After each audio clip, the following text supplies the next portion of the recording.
Idi Amin, one of the most infamous figures in African history, was born under mysterious and often disputed circumstances during the mid-1920s in Uganda. The exact year of his birth remains uncertain. Some sources, including statements made by his own son Hussein, claim he was born as late as 1928. However, historians generally believe that Amin was most likely born around 1923 or 1924. There is also debate about his exact birthplace. While some accounts suggest he was born in Kampala, Uganda's capital, this is widely considered unlikely. Most evidence points to Koboko, a town in the northwestern part of Uganda near the present-day border with South Sudan, a region that had a strong Muslim influence at the time. The background of Amin's father adds another layer of uncertainty. Some records state that his father, Andreas Niabire, was from the Kakwa ethnic group, one of the communities in northwestern Uganda. It is believed that Andreas converted to Islam from Roman Catholicism in the early 20th century and adopted the name Amin Dada after his conversion. However, other accounts present a different picture, suggesting that Amin's father may have been Nubian by ethnicity and already a practicing Muslim. If this version is true, it is likely that his family originated in Sudan, descending from Sudanese groups who were brought further south by Emin Pasha, an Ottoman provincial governor during the late 1800s. Emin Pasha had extended his administration into parts of northern Uganda during the 1880s, bringing with him many Sudanese communities who would settle there permanently. Amin's mother, Assa Ate, also has a somewhat unclear lineage. Some historians believe she belonged to the Kakwa people, like Amin's father, while others suggest she was from the Lugbara ethnic group, another community in northern Uganda. What is more certain is that Amin's childhood was marked by hardship. His father reportedly abandoned the family when Amin was still young, leaving his mother to raise him on her own. During his youth, Amin attended an Islamic school in Bombo, a town in central Uganda, during the early 1940s, a time when the Second World War was raging across East Africa and beyond. To truly understand Amin's rise and actions, it is essential to look at Uganda's colonial history. Like many countries in sub-Saharan Africa, Uganda was not a naturally unified state. Instead, it was constructed by colonial powers, who drew borders without considering the ethnic, cultural, and religious differences among the people living there. Before colonization, the region consisted of many independent communities and kingdoms. The Baganda people, the largest ethnic group, controlled a vast kingdom in southern Uganda, including the area surrounding modern-day Kampala.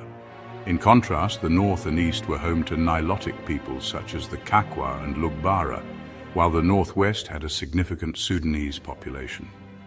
There were also Kuliak groups along the border between eastern Uganda and western Kenya. Religious divisions added further complexity. In the north, Islam had spread southward from Egypt and Sudan, while in other regions, traditional indigenous beliefs persisted. Additionally, during the colonial era, many Ugandans converted to Christianity, both Roman Catholicism and Protestantism, due to the influence of missionaries. This created a patchwork of ethnic and religious identities, laying the groundwork for future conflicts. The Kingdom of Buganda was a dominant political force when the British began to expand into the region in the late 19th century.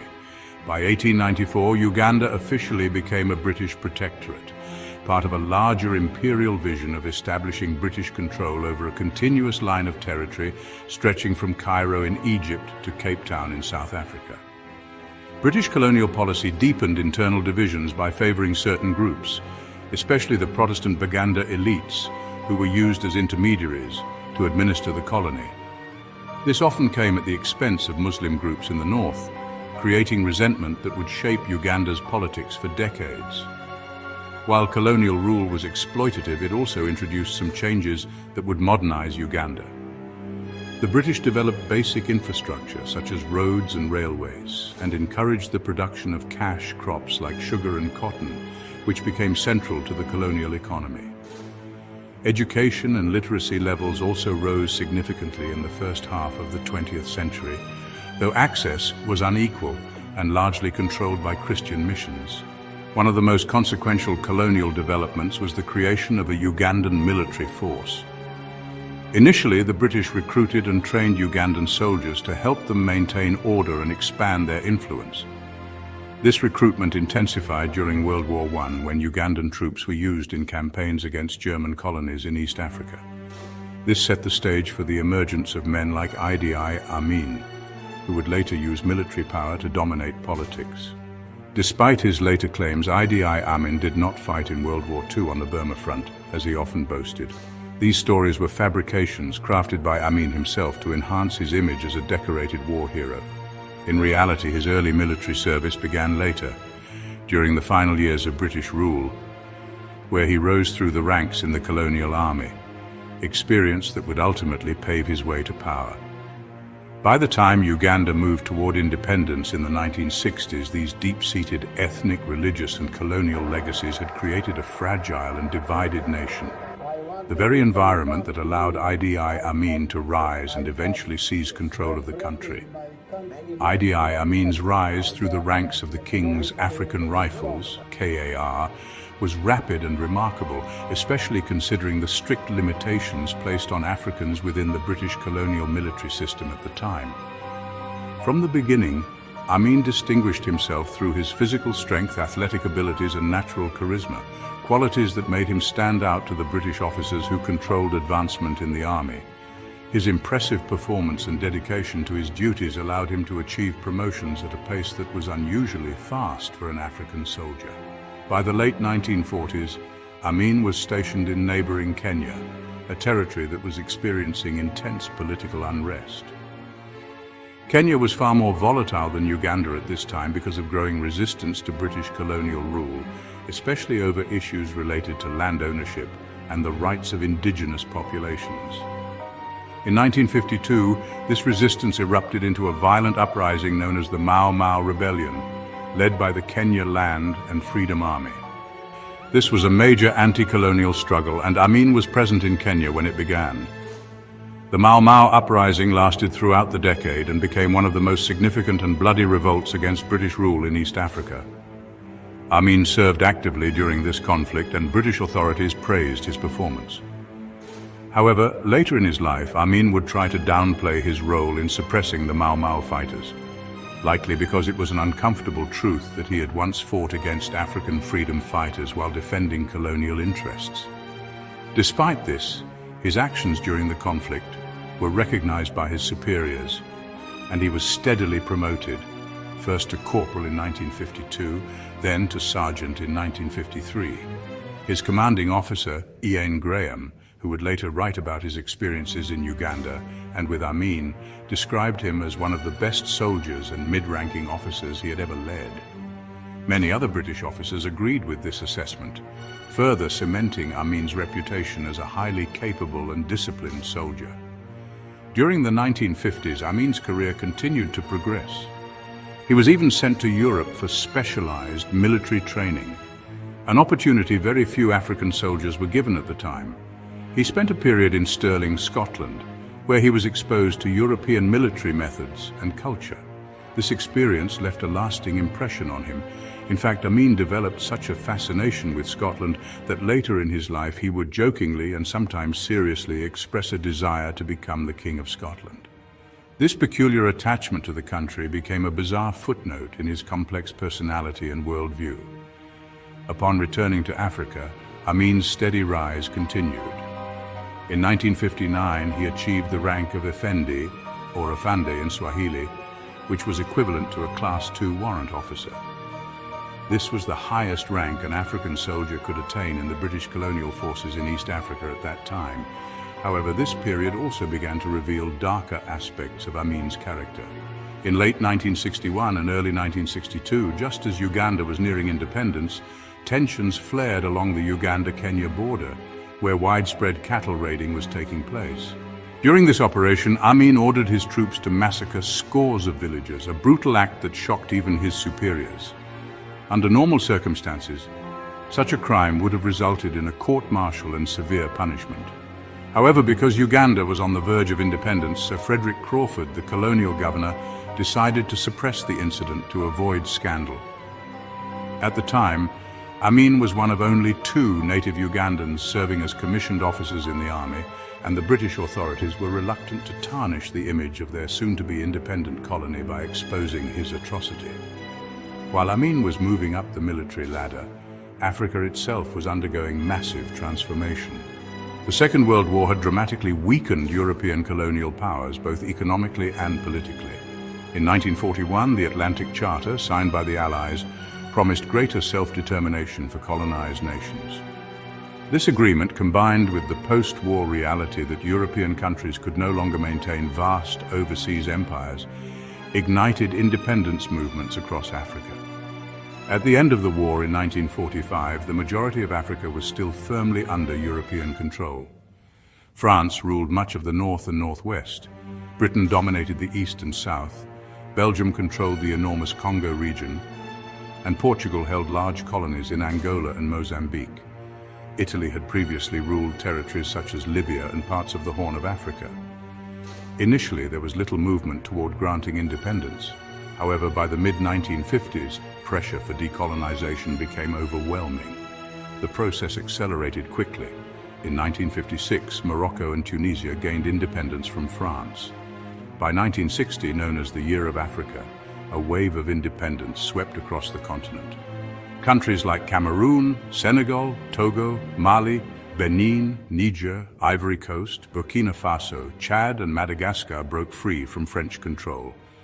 Belgium simultaneously relinquished its hold over Congo, Rwanda and Burundi. Britain also began its withdrawals, starting with Ghana in 1957 and Nigeria in 1960. In East Africa, the decolonization process came slightly later and followed a different pattern. Unlike regions such as West Africa, where independence was often driven by educated nationalist leaders who had studied in European capitals like London or Paris, Uganda lacked a strong, organized nationalist movement during the late 1950s.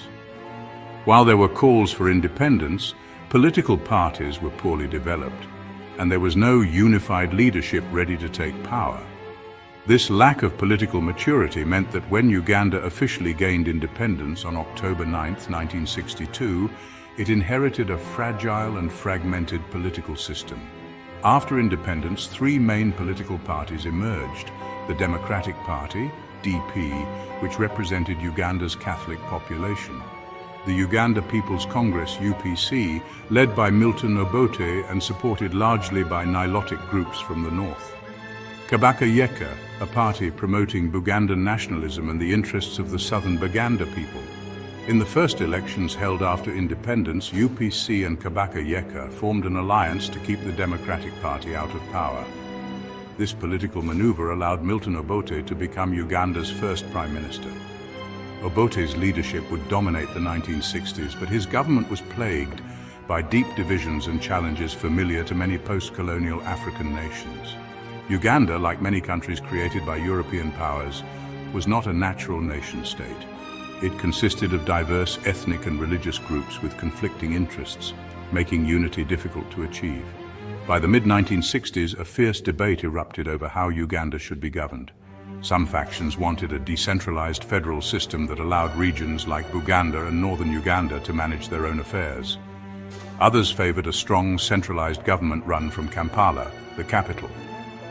This political struggle reached its peak in February 1966, when Obote suspended the constitution and assumed sweeping executive powers, effectively transforming himself into a dictator.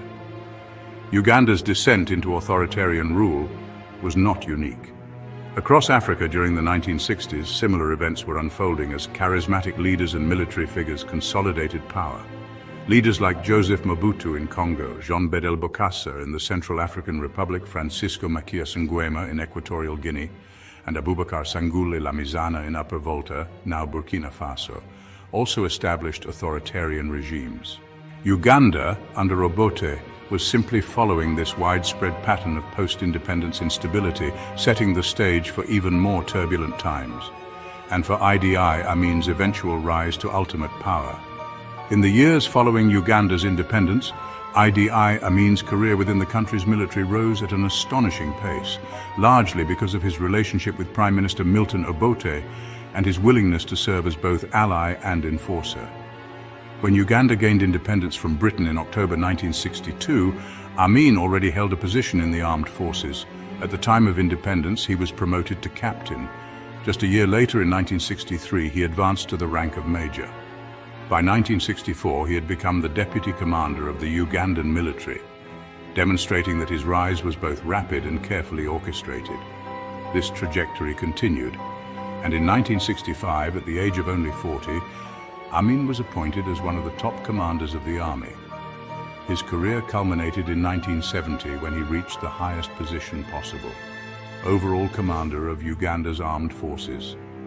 Amin's climb through the ranks was not purely the result of merit or military skill. Much of his success was tied to his close association with Obote, whose leadership was increasingly marked by corruption and authoritarian practices. During the 1960s, many newly independent African nations saw the emergence of leaders who turned their governments into personal fiefdoms, siphoning off national resources for private gain. This era saw the rise of kleptocratic regimes, where rulers and their allies looted state assets under the guise of governance.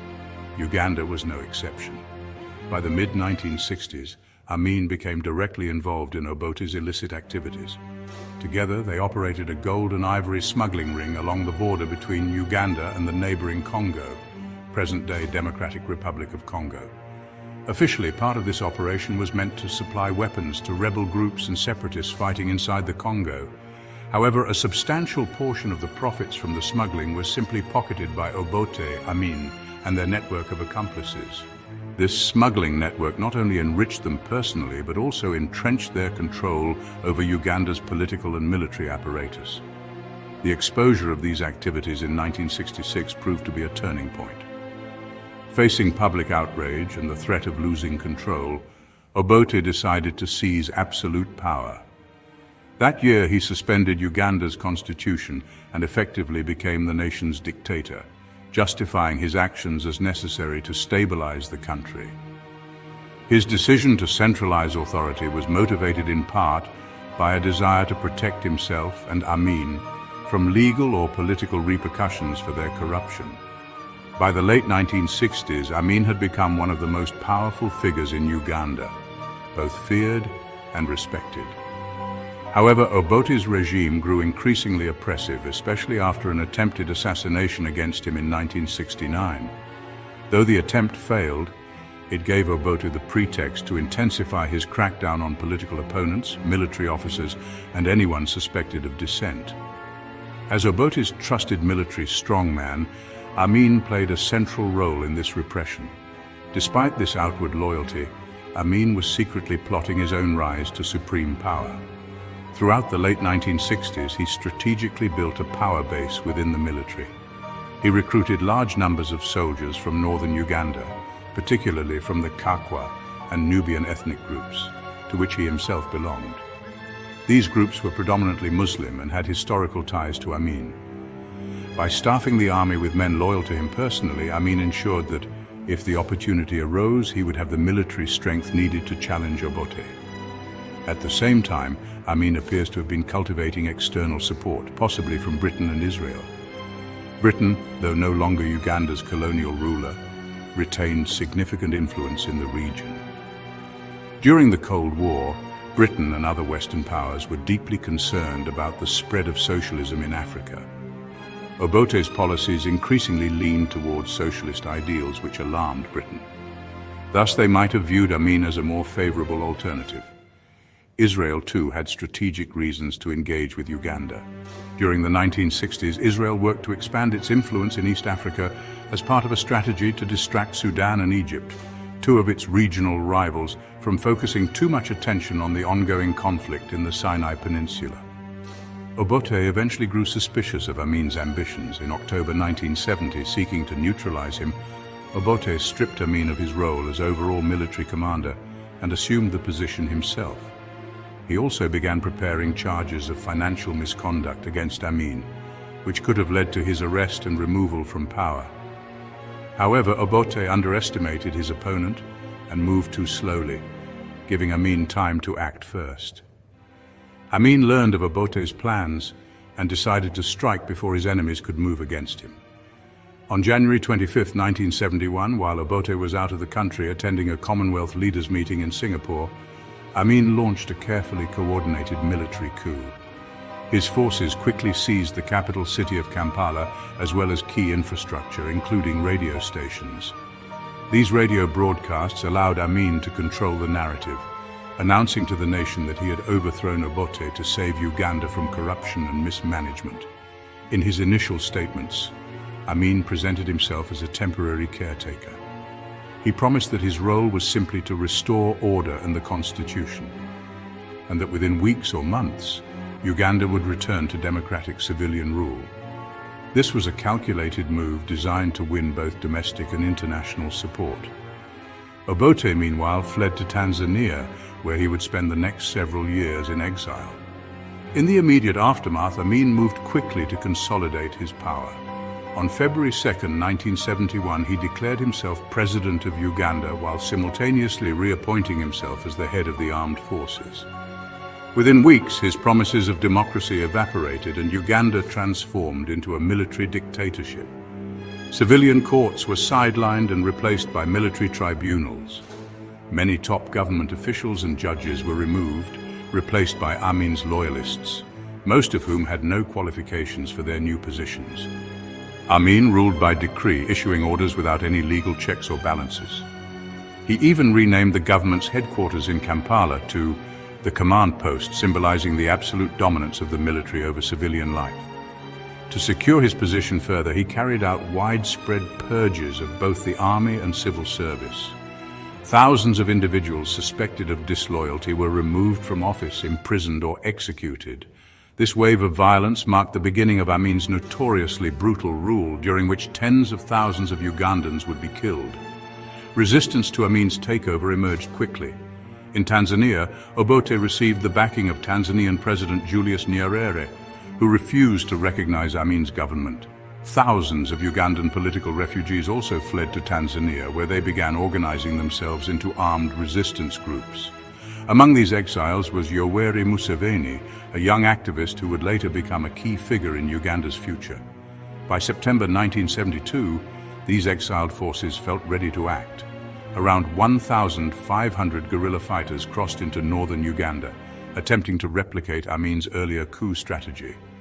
Their plan was to seize Entebbe airport, then capture Kampala and the national radio stations to announce Obote's return to power. Although this attempt ultimately failed, it marked the first serious challenge to Amin's rule and set the stage for years of conflict between the regime and opposition forces. In just a few months, Uganda had shifted from a flawed democracy to one of the most repressive dictatorships in Africa. Amin's rise was the product of years of corruption, political maneuvering, and military strategy. While he initially presented himself as a reformer, his actions soon revealed his true intentions: to rule Uganda with an iron fist and enrich himself and his allies at the expense of the nation. The attempted invasion of Uganda by forces loyal to Milton Obote in 1972 ended in disaster. Despite careful planning by Ugandan exiles and their Tanzanian backers, the operation quickly collapsed. Idi Amin had received advance intelligence about the plan, allowing him to prepare and respond decisively. Within days, the invading force was crushed, with hundreds of fighters killed. Although the invasion failed militarily, it sent a strong political signal. Tanzania was willing to play an active role in challenging Amin's rule, a stance that would shape the region's future conflicts. When Amin first seized power in January 1971, his regime was initially welcomed by much of the international community. Both Britain and Israel had quietly supported the coup that removed Obote, seeing Amin, a former soldier in the British Colonial Army, the King's African Rifles, as a more pragmatic and manageable leader than his predecessor. Almost immediately after the coup, these governments moved to formally recognize Amin's rule. At this stage, Amin skillfully cultivated an image of himself as a unifier and reformer, someone who could heal Uganda's deep political, religious, and ethnic divisions.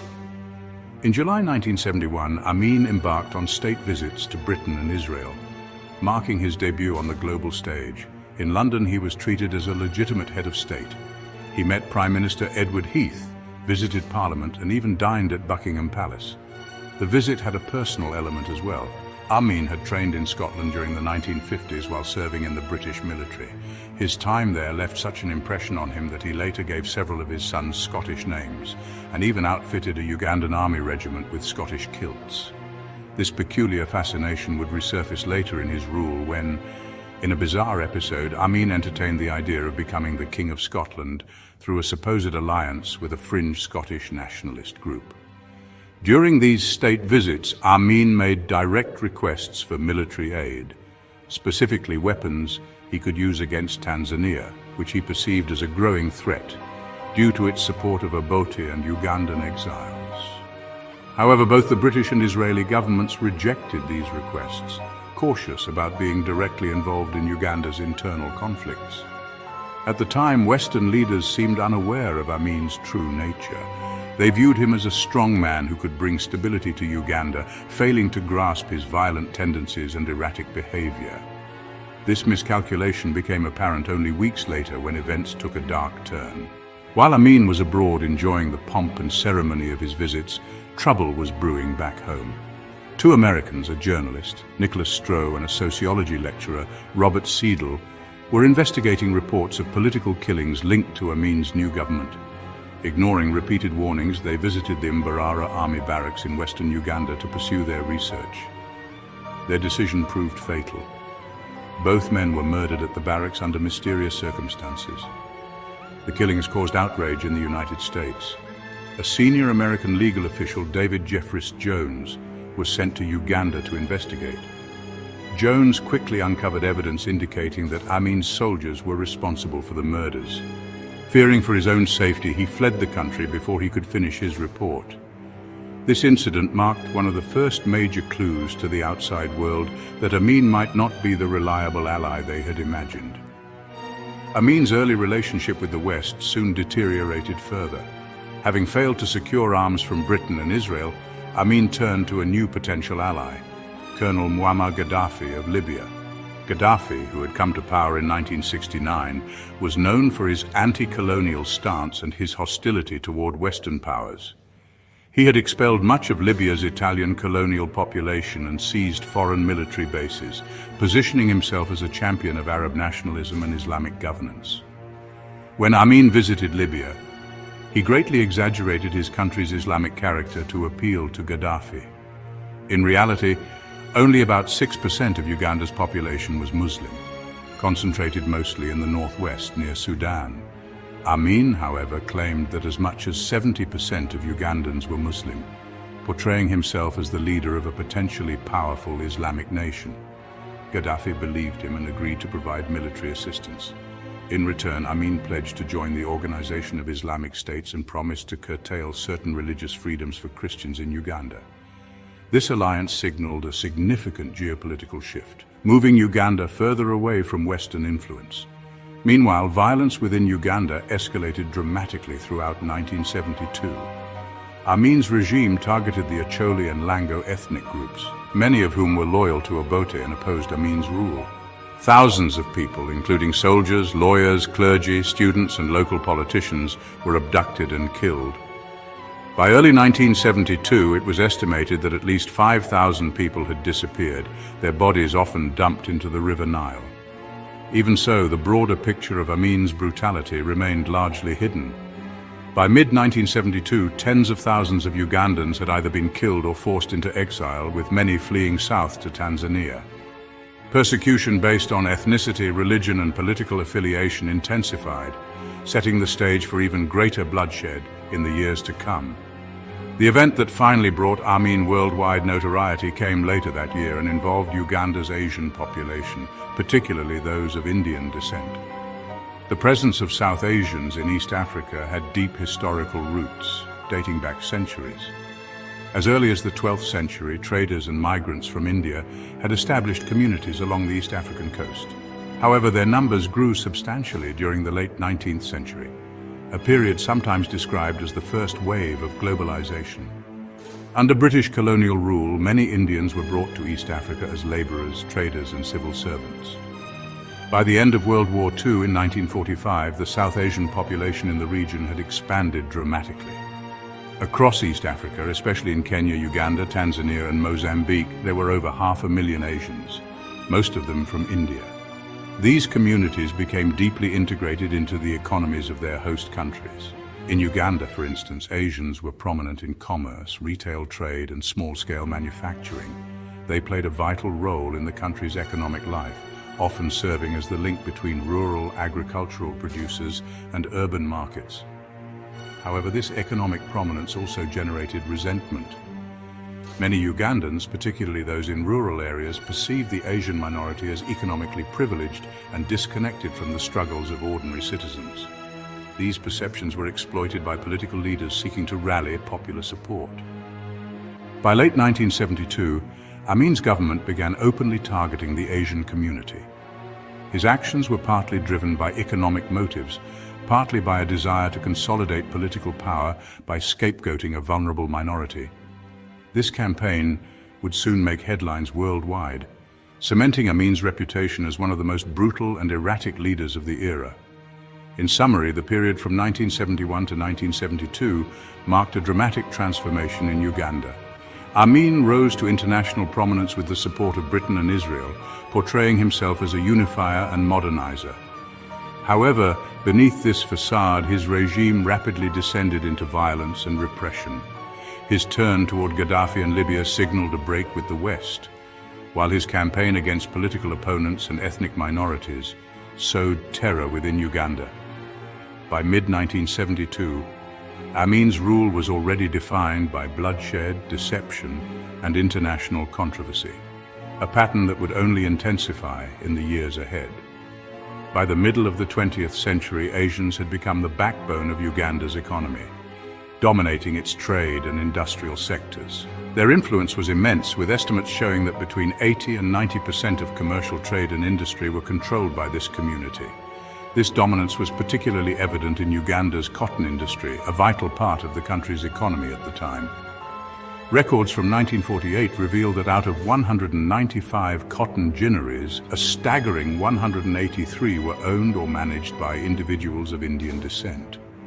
Their impact on everyday life was so pronounced that the East African shilling, the currency introduced by the British colonial administration and used between 1921 and 1969, reflected their presence. The banknotes carried inscriptions not only in English and Arabic, but also in Gujarati, a clear acknowledgement of the significant Indian trading community spread across East Africa. When Idi Amin came to power in 1971, he initially presented himself as a unifier and reformer. However, it soon became evident that he harbored deep resentment toward Uganda's Asian minority. To Amin, they were not just foreigners, but symbols of colonial favoritism and economic disparity. He believed that by expelling them, he could both redistribute wealth to native Ugandans and solidify his political power by tapping into widespread anti-Asian sentiment. On August 4, 1972, Amin made his infamous announcement. All Asians without full Ugandan citizenship had 90 days to leave the country. This dramatic decree sent shockwaves through Uganda and beyond. Tens of thousands of Asians, many of whom had lived in Uganda for generations, suddenly found themselves stateless and vulnerable. The order created a diplomatic crisis, particularly for Britain, which had once ruled Uganda as a colony. Under agreements made at independence in 1962, Britain had pledged to provide citizenship to Asian residents of East Africa if they chose to claim it. Now, Amin's decree meant that up to 60,000 people might seek refuge in Britain within just 3 months. The British government, led by Prime Minister Edward Heath, was deeply divided over how to respond. Many politicians feared the social and political repercussions of admitting such a large group of refugees, especially amid rising anti-immigrant sentiment at home.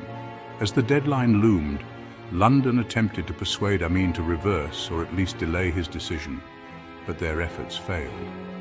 As the November deadline approached, panic grew among the Asian community. Families were forced to abandon businesses, homes, and possessions as they prepared to flee. Eventually, a United Nations emergency airlift was organized to manage the exodus.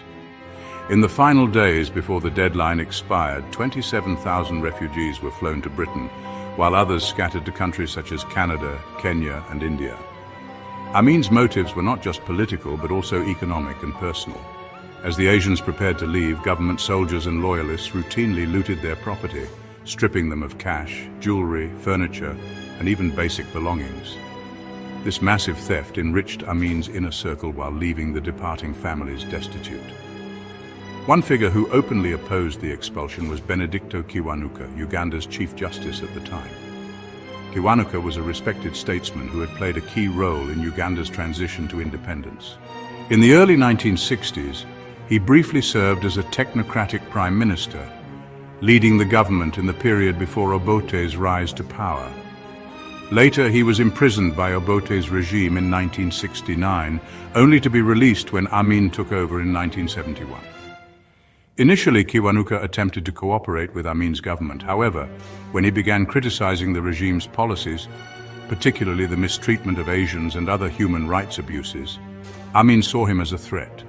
In September 1972, Kiwanuka was arrested and brutally executed at Makindi military prison. The manner of his death shocked even those familiar with Amin's violence. Before being killed, Kiwanuka was tortured horrifically. His ears, nose and lips were cut off, followed by castration and disembowelment, before his body was finally set on fire. His murder sent a clear message. Anyone who dared to challenge Amin would meet a gruesome fate.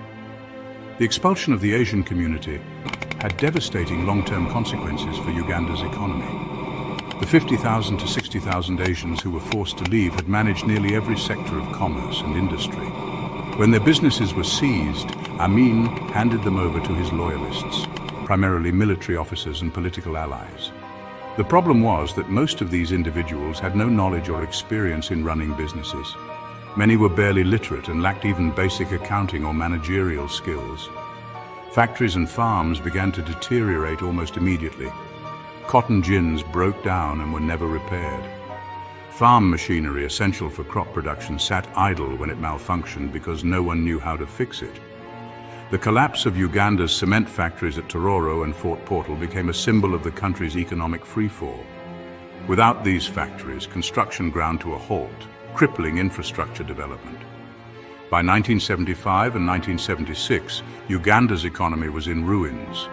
Severe shortages of essential goods, both imported and locally produced, plagued the population. Inflation soared as prices skyrocketed. For ordinary Ugandans, daily life became a struggle for survival. What Amin had promised as a move to Africanize the economy instead plunged the nation into deep poverty and chaos. On the international stage, Amin's behavior grew increasingly erratic and confrontational. By late 1972, most remaining Britons had fled Uganda. In early 1974, Amin escalated tensions by expelling 14 members of the British High Commission who had been stationed in Kampala to oversee post-independence relations. Despite sanctions imposed by Western nations, a strange and hypocritical situation emerged. Cargo planes continued to fly out of Stansted Airport in London, loaded with luxury European goods such as whiskey, fine clothing and electronics, destined for Amin and his inner circle. This secretive trade route became known as the Whiskey Run, highlighting the corrupt dealings that persisted even amid official condemnations of Amin's regime. At the same time, Amin was realigning Uganda's foreign policy. As relations with the West soured, he strengthened ties with Libya and the Soviet Union, seeking military and financial support. He also began to denounce Western powers, particularly for their backing of apartheid South Africa, framing himself as a champion of African liberation.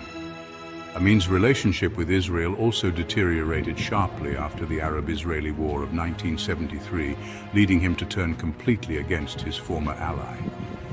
This diplomatic shift culminated in 1975, when Uganda hosted the Organization of African Unity, OAU summit in Kampala. Amin, serving as chairman, used the event to showcase his power on the continental stage. In a dramatic and humiliating display, he forced several British attendees to physically carry him into a reception hall, an act designed to humiliate Britain publicly. During the same summit, British Foreign Secretary James Callaghan arrived in Uganda on a delicate mission. He hoped to secure the release of Dennis Hills, a British author who had been sentenced to death for criticizing Amin in his book The White Pumpkin, where he referred to the dictator as a village tyrant. Although Callaghan managed to convince Amin to spare Hill's life, he left the summit deeply disillusioned, realizing there was no hope of cooperation with the Ugandan regime. This episode epitomized Amin's increasingly erratic behavior and his complete break from his early promises of moderation and reform. In the years following the expulsion, Amin's policies not only isolated Uganda internationally, but also destroyed its economy and deepened political repression at home. What began as an attempt to reshape the nation in Amin's image instead plunged it into a period of violence, poverty, and diplomatic hostility that would haunt Uganda for decades. By the mid-1970s, Idi Amin had firmly entrenched Uganda within the sphere of Soviet influence, cementing a relationship that had significant ramifications both domestically and internationally. By the close of 1975, Uganda had received tens of millions of dollars in both economic aid and military support from Moscow. Amin also took the extraordinary step of sending several thousand Ugandan troops to Eastern Europe, where they received modernized military training. This alignment with the Soviet Union was not solely driven by Uganda's internal needs. The Soviets themselves had strategic motivations. By cultivating a strong relationship with Amin, they hoped to counterbalance British influence in neighboring Kenya and to respond to perceived Chinese involvement in Tanzania, thereby asserting a greater geopolitical presence in East Africa. During this same period, Amin's bizarre and unpredictable behavior extended beyond conventional diplomacy into the realm of unlikely international connections. Notably, he developed a relationship with a small, fringe Scottish paramilitary group known as the Scottish National Liberation Army, SNLA. The SNLA, at the time a fledgling organization, had begun a low-level campaign of domestic terrorism, including sending letter bombs within Scotland as part of their drive for independence from Britain. The group reached out to Amin, reportedly aware of his fascination with Scotland. In a demonstration of his eccentricity, Amin expressed sympathy for their cause and even made an extraordinary offer. He proposed that he could become king of an independent Scotland if the movement required him to assume the role. This proposition, which would have marked the first time Scotland had a ruler independent from Britain in nearly 4 centuries, underscores the increasingly erratic nature of Amin's decision-making. While this episode later attracted attention through books and cinematic portrayals featuring actors such as Forest Whitaker and James McAvoy, it remained a mere footnote in the broader narrative of Amin's dictatorial rule. Meanwhile, Amin's regime at home was marked by escalating brutality and favoritism, particularly along ethnic and religious lines. The dictator systematically elevated members of his own ethnic groups, the Kakwas and Nubis from northern Uganda, and strategically courted the Baganda people from the southern regions around Kampala and Lake Victoria. Amin also showed preferential treatment toward the Muslim minority, aligning with their shared religion. By the mid-1970s, Muslims had secured over 80% of the highest-ranking positions in both the military and government, despite constituting only approximately 6% of Uganda's population. This stark imbalance revealed the extent to which Amin centralized power among a narrow group of loyalists, creating a hierarchy of privilege based on ethnicity and faith. Conversely, other ethnic and religious groups suffered severe persecution under Amin's regime. The 𝐤𝐢𝐴 and 𝐴𝐿𝑎𝐴 people, residing primarily in northeastern and eastern Uganda, faced widespread oppression. Throughout the mid-1970s, tens of thousands from these communities were subjected to a range of atrocities, including execution, demotion, imprisonment, and forced displacement from ancestral lands. Amin's ability to maintain this level of repression was closely tied to the expansion of the Ugandan military. Over time, the army evolved into a sort of military aristocracy, with positions of authority dominated by those personally loyal to the dictator, effectively ensuring that the instruments of state power were used to enforce his will and protect his regime from internal threats. Central to Amin's system of terror was the State Research Bureau, SRB, Uganda's notorious secret police, established shortly after he seized power in 1971. By the mid-1970s, the SRB had come under the direction of Robert Bob Astles, a British expatriate whose career in Africa spanned decades. Astles, originally a British soldier who had served in World War II, arrived in Uganda in 1949 and remained in the country after independence, working initially under President Milton Obote. Although briefly imprisoned following Amin's coup, 𝐀𝐥𝐬𝒂𝐤𝐴 eventually ingratiated himself with the dictator and assumed leadership of the SRB. Under his management, the Bureau became a critical tool for enforcing Amin's authority, tasked with uncovering conspiracies and eliminating perceived enemies of the state. During this period, abductions and disappearances became commonplace. Individuals suspected of opposing Amin were often forcibly removed in broad daylight, sometimes taken from the streets of Kampala in the trunks of cars and never seen again. Amin's increasing paranoia and erratic behavior made 𝐈𝐝𝐢 one of the few figures he trusted implicitly, as the British operative was considered loyal and unthreatening to his rule. Amin's personal life and behavior in the 1970s mirrored his growing unpredictability as a leader. He was a polygamist with multiple wives, having married at least 6 women during the 1960s and 1970s. In 1974, he divorced 3 of these spouses, 2 of whom died under suspicious circumstances shortly thereafter. His next marriage in 1975 was particularly ostentatious. He wed 19-year-old go-go dancer Sarah Kayolaba in a ceremony reportedly costing around £2 million, with the Palestinian leader Yasser Arafat serving as his best man. Over his lifetime, Amin fathered around 50 children, with potentially more through numerous concubines. Many of these children were raised in palaces or luxury residences that Amin increasingly acquired throughout Uganda, reflecting both his wealth and his indulgent lifestyle. As he aged into his 50s, Amin's once athletic frame became more corpulent, and his mental state exhibited signs of increasing instability. Though his paranoia about plots against him was not entirely unfounded, it frequently manifested in erratic and violent behavior. Government insiders and foreign observers noted that Bob Assels often served as a stabilizing presence during these episodes of extreme behavior. The dictator's declining mental faculties may have been exacerbated by long-term health issues. Amin had contracted syphilis in his youth, and by the 1970s, he likely suffered from tertiary syphilis. Medical observers, including an Israeli doctor who had previously worked in Uganda, suggested that he was exhibiting symptoms of partial dementia caused by the disease.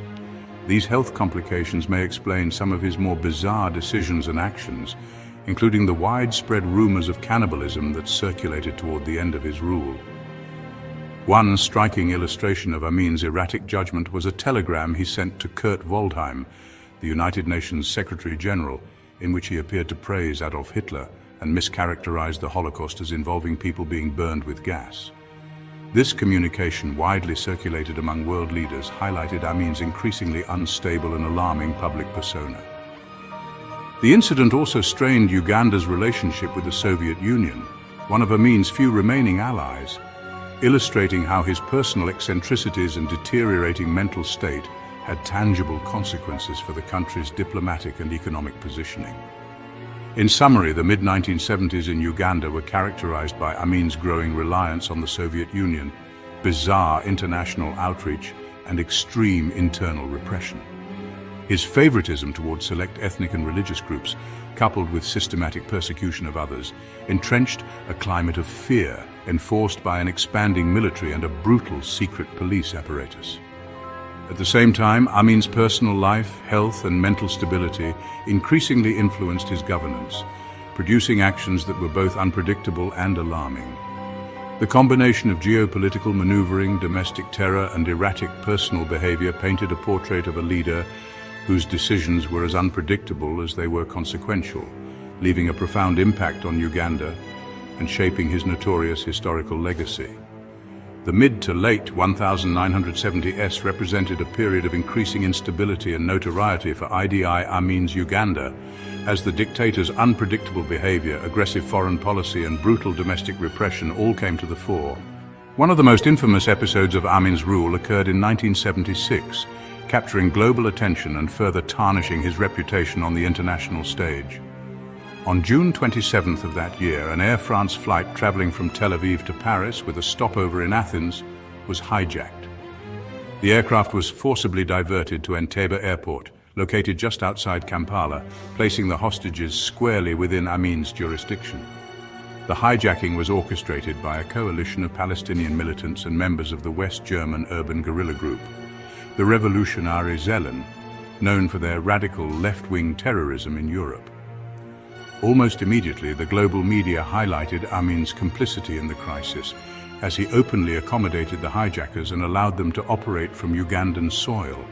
In the hours following the plane's seizure, the non-Jewish passengers were released, while the hijackers issued a set of demands aimed squarely at Israel. They insisted that Israel release dozens of Palestinian political prisoners being held in its jails, threatening to begin executing Jewish hostages on July 1st if their conditions were not met.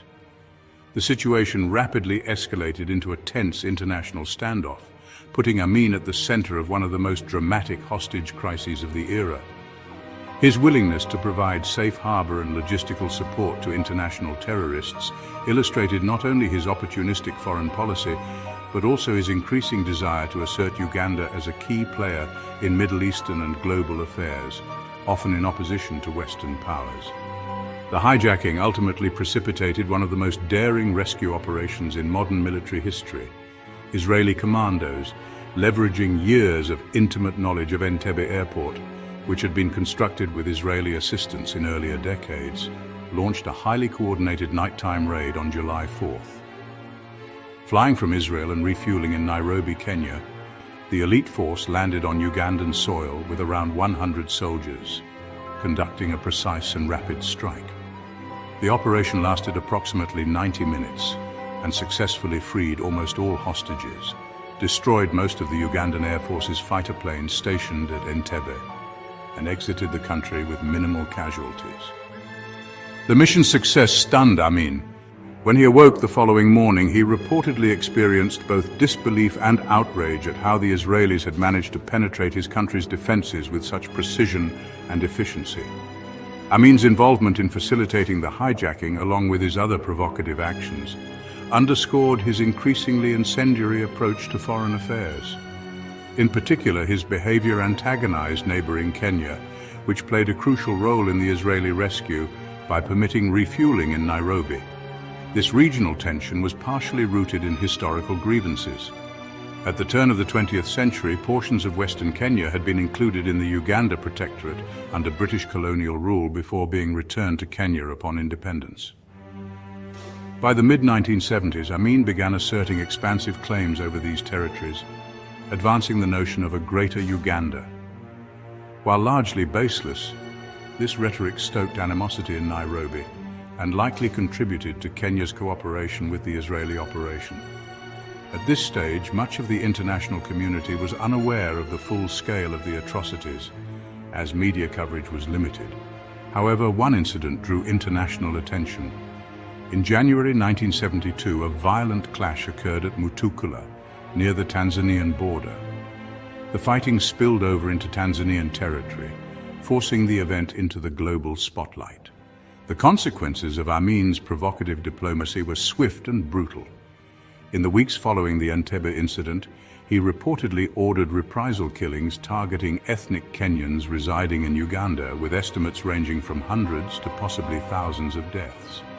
These killings reflected Amin's increasing reliance on violence and intimidation to maintain control, both internally and in response to perceived external threats. At the same time, domestic religious tensions, already heightened by Amin's favoritism toward Muslims and persecution of Christian communities, began to attract organized opposition. Religious leaders grew alarmed at the deepening sectarian divides encouraged by the regime. Among the most prominent critics was Janani Luwum, the Archbishop of the Church of Uganda, who vocally advocated for reconciliation and the easing of religious tensions. In late 1976, Luwum convened a conference of Anglican, Catholic and Muslim leaders, reaching an agreement to collaboratively address and reduce sectarian friction. However, Amin, who had not been informed of the meeting, perceived it as a direct challenge to his authority. In retaliation, he ordered Luwum's arrest on fabricated charges of plotting an armed insurrection. The arrest and subsequent murder of Archbishop Luwum became a defining example of Amin's brutality and instability. On February 17, 1977, Luwum was paraded before international media. an act of intimidation designed to display Amin's dominance. The following day, the regime announced that the archbishop had died in a car accident, though widespread skepticism quickly emerged.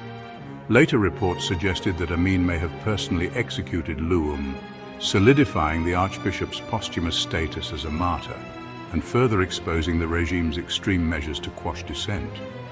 The incident also symbolized the erosion of internal checks on Amin's power, as even respected religious authorities were vulnerable to arrest or assassination when perceived as a threat.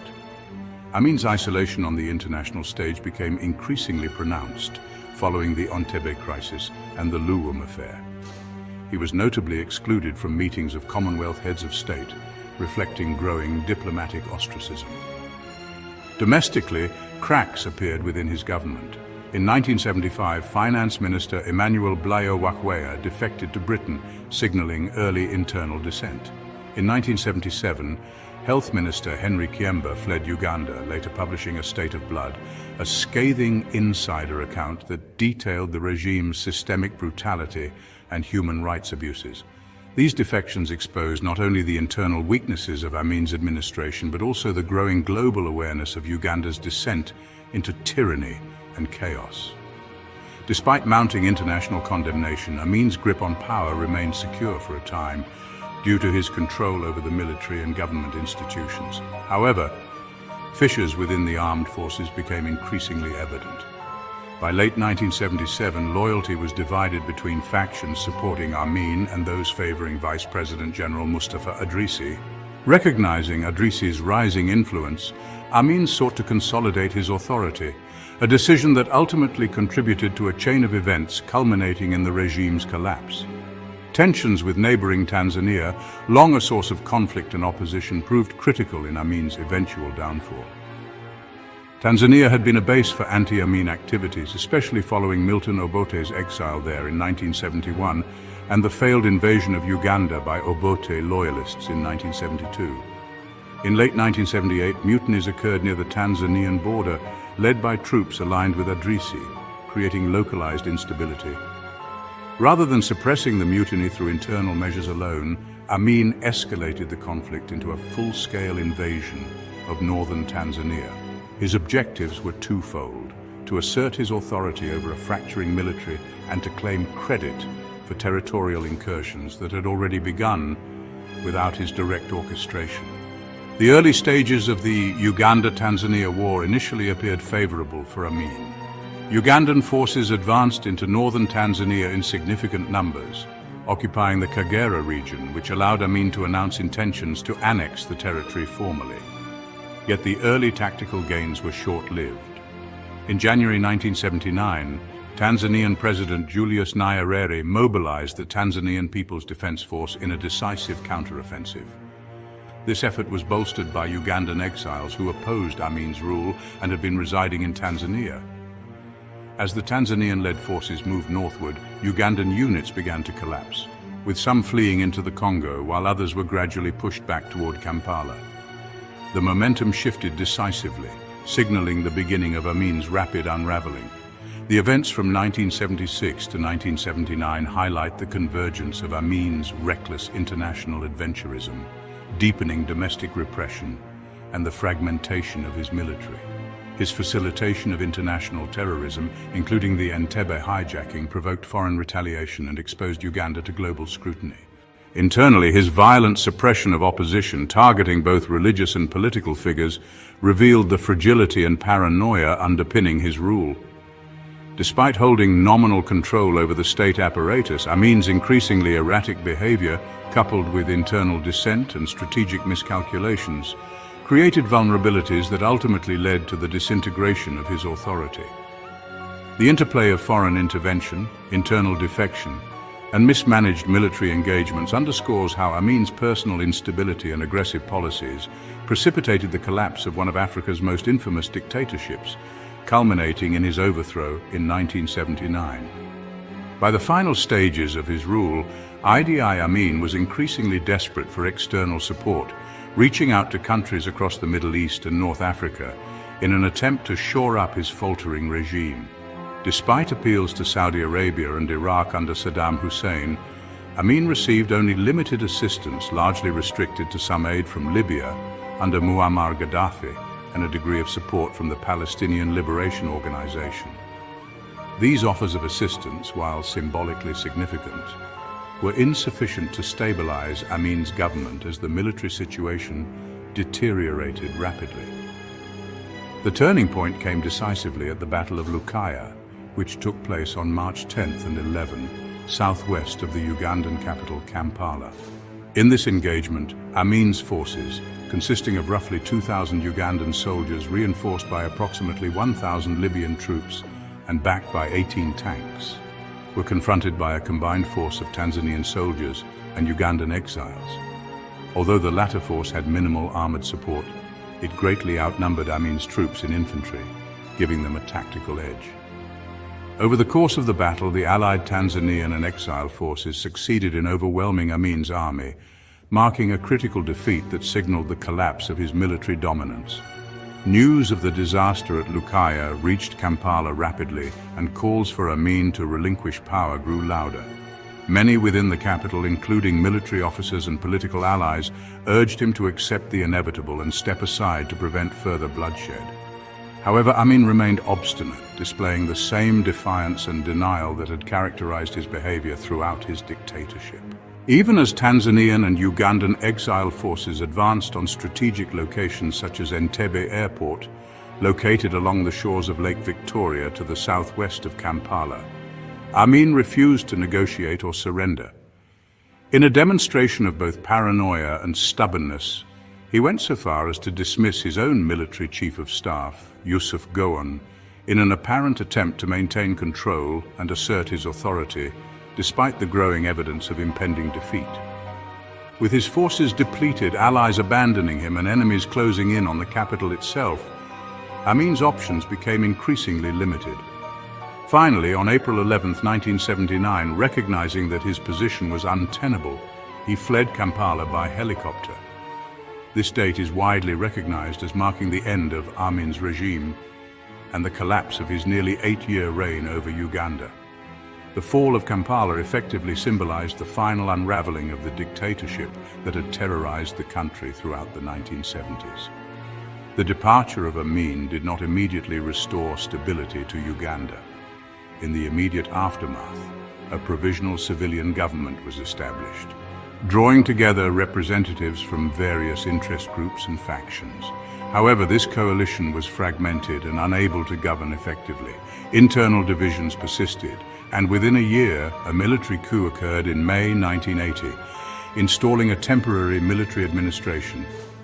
Unlike Amin's own military takeover in 1971, the interim leader, Paulo Muwanga, facilitated a pathway towards civilian rule by organizing elections later that year.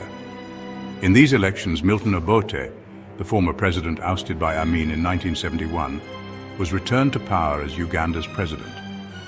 Obote's reinstatement, however, was controversial and contested by multiple groups who suspected that the elections had been manipulated in favor of the Uganda People's Congress. This perception of illegitimacy sparked immediate resistance, resulting in the eruption of the Ugandan Bush War, a protracted guerrilla conflict between the Obote government and opposition forces, most notably led by Yoweri Museveni. The war dragged on for more than 5 years, characterized by sporadic battles, ambushes, and widespread insecurity across Uganda. Over time, Museveni and his forces gained the upper hand, and in 1985, Obote was forced to flee the country. By January 1986, Museveni's guerrilla forces entered Kampala, ushering in a new era of leadership under the National Resistance Movement. Museveni, who had first fled to Tanzania in 1971 during Amin's coup, would go on to become one of the world's longest-serving heads of state, remaining in office for decades and being re-elected as recently as January 2021. While the Bush War of the 1980s was a separate conflict from Amin's reign, it is important to recognize that the devastation caused by Amin's government had set the stage for prolonged instability. The atrocities and violent suppression of dissent during the 1970s left Uganda politically fragmented and socially traumatized, creating conditions that would continue to influence governance and civil conflict well into subsequent decades. Quantifying the full human cost of Amin's regime remains challenging. Uganda lacked precise population data during the 1970s, making it difficult to calculate death tolls from censuses or other official statistics. Additionally, the nature of Amin's brutality, characterized by extrajudicial killings, enforced disappearances, and arbitrary violence, meant that countless deaths were never officially recorded. Many people died indirectly, whether as a result of unchecked military authority allowing soldiers to kill with impunity, or due to the catastrophic mismanagement of the economy, which contributed to famine and deprivation. These indirect consequences of Amin's policies, though not always documented as formal executions, nevertheless resulted in widespread suffering and mortality. Despite these uncertainties, human rights organizations such as Amnesty International estimate that Amin's regime was directly responsible for at least 300,000 deaths between 1971 and 1979. Other sources, including retrospective analysis of census data, suggest that the population decline during his rule could have been as high as 420,000 to 800,000.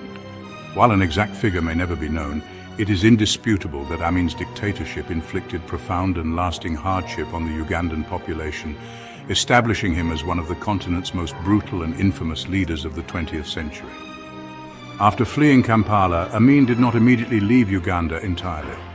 For several weeks he remained at large in the eastern part of the country and even attempted to establish an opposition government based in Jinja, a city located along Lake Victoria. This effort, however, proved unfeasible, and Amin soon recognized that his attempts to retain influence in Uganda were futile. He initially sought refuge in Libya, where Muammar Gaddafi provided temporary asylum. Later, in 1980, he relocated further east to Jeddah, Saudi Arabia, where he received formal sanctuary from the Saudi government. Once settled in Saudi Arabia, Amin gave his first interview since leaving Uganda, in which he defended his tenure as president and claimed that many Ugandans wished for his return to power. Despite these assertions, Amin would never again play a meaningful role in Ugandan politics. In 1989, he briefly attempted to exploit regional instability by flying to Zaire, hoping to leverage a local conflict to build a support base for a return to Uganda. This endeavor failed within months, forcing him to return to Saudi Arabia, where the Saudi government, under pressure from the United States and other international actors, reluctantly allowed him to reside. From that point onward, Amin lived out the remainder of his life in exile, largely removed from political affairs, though his legacy of terror, misrule, and human rights abuses continued to shape Uganda for decades. In summary, the final years of Idi Amin's regime were marked by desperation, military defeat, and the eventual collapse of his authority. The Battle of Lukaya signaled the tipping point, leading to his flight from Kampala and the end of his dictatorship. Uganda's subsequent transition to civilian rule was fraught with political unrest, contested elections, and armed resistance, demonstrating the enduring consequences of Amin's reign. While his exile removed him from power, the social, political, and demographic scars of his rule remained, illustrating the profound and long-lasting impact of one of Africa's most notorious dictatorships. Following his ousting from power in 1979, Idi Amin spent the remainder of his life in exile in Saudi Arabia, effectively removed from any direct influence over Uganda or East African politics. Upon arriving in Jeddah, he was firmly cautioned by Saudi authorities to avoid giving interviews or speaking to international media, a measure likely intended to prevent any resurgence of influence or political agitation. In his later years, Amin adopted a largely sedentary and routine lifestyle centered around leisure and personal indulgences. He was frequently seen at sports events, engaging in gym workouts and visiting massage parlors. Transportation became a minor ritual in his day-to-day life as he routinely drove his Range Rover or Chevrolet Caprice for errands, shopping trips, or journeys to Jeddah's airport. These trips were often connected to the management of shipments from Uganda, including packages of cassava, grains, and other East African foods, a curious continuation of the whiskey runs of the 1970s, when Amin had transported luxury goods between Stansted Airport in the United Kingdom and Kampala. By the 1990s, the contraband-style flights had been replaced with more modest parcels of food and goods arriving into his Saudi residence. During this period, there was surprisingly little sustained international effort to prosecute Amin for the extensive atrocities committed during his dictatorship. While his name remained notorious in human rights circles, formal charges or trials in any international tribunal never materialized. This absence of accountability stood in stark contrast to the scale of the violence he had unleashed throughout Uganda, highlighting both the limitations of international justice mechanisms at the time and the geopolitical priorities of major powers who had at various points supported or tolerated Amin. In the summer of 2003, Amin's declining health became critical. His family reported that he had fallen into a coma at a Jeddah hospital due to kidney failure at the age of approximately 80. The family requested permission for him to return to Uganda to die in his homeland, but Ugandan authorities, aware of his history of brutality and the possibility of renewed unrest, made it clear that he would face prosecution if he attempted to set foot in the country. Consequently, Amin remained in Saudi Arabia, where his life support was eventually withdrawn on August 16, 2003.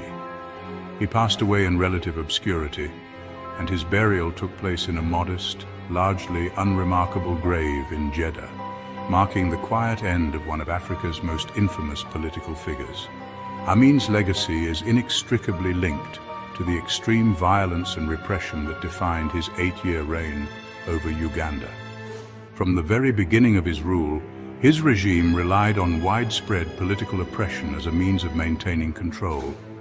Rather than striving to unify Uganda's diverse ethnic and religious communities, Amin deliberately deepened divisions among the population, exploiting long-standing tensions to secure loyalty from certain groups while persecuting others.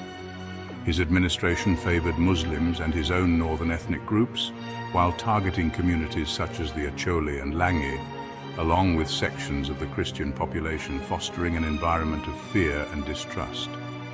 This strategy allowed him to consolidate power internally, but also contributed to the lasting fragmentation of Ugandan society. The character of Amin himself further compounded the instability of his government. He was widely regarded as increasingly unhinged during his tenure, with reports suggesting he may have suffered from tertiary syphilis, which can cause neurological damage and dementia-like symptoms. Even without such medical conditions, his behavior was marked by excessive violence, erratic decision-making, and a tendency to respond to perceived threats with extreme brutality. The combined effect of these factors was a regime that inflicted both direct and indirect harm on a large portion of the population. Conservative estimates suggest that at least 300,000 people were killed as a direct result of Amin's policies, with some demographic studies indicating that the death toll could have been substantially higher, potentially reaching between 420,000 and 800,000. Beyond the fatalities, millions more were impoverished or displaced due to economic mismanagement and the creation of a militarized state in which ordinary civilians could be targeted with impunity. Amin's attempt to maintain power often involved external military adventures intended to shore up domestic support. This strategy, however, frequently backfired, culminating in the disastrous invasion of Tanzania in 1978. The conflict quickly escalated, prompting Tanzanian forces and Ugandan exiles to launch a successful counteroffensive that led to Amin's removal in 1979. His ouster marked the end of one of the most violent and destructive periods in post-independence African history, illustrating the dangers of authoritarian rule combined with militaristic and unpredictable leadership. Yet, Amin's rise to power also provides a cautionary lesson about the failures of post-colonial governance in Africa. His ascent was facilitated by the very systems established during the decolonization process. Amin had been trained by the British as part of the King's African Rifles, receiving military instruction that would later allow him to consolidate power with ruthless efficiency. Even prior to independence, he was implicated in major atrocities, but political expediency led authorities to avoid prosecuting him, fearing that a court-martial might destabilize the fragile transition to self-rule. Later, both British and Israeli governments played a role in supporting Amin's seizure of power from Milton Obote in 1971, motivated by their own geopolitical and strategic interests. These interventions, driven by narrow national considerations, exemplify the broader pattern in which Cold War politics and post-colonial maneuvering facilitated the rise of authoritarian leaders across Africa, including figures such as Joseph Mobutu in neighboring Zaire. The consequences of such interventions were devastating. Between 1971 and 1979, Amin's increasingly erratic and violent rule led to the deaths of hundreds of thousands of Ugandans, widespread displacement, and the destabilization of the East African region. His actions underscore the tragic interplay between personal ambition, weak institutional oversight, and foreign complicity, highlighting how a combination of internal and external factors can create conditions for prolonged oppression and chaos.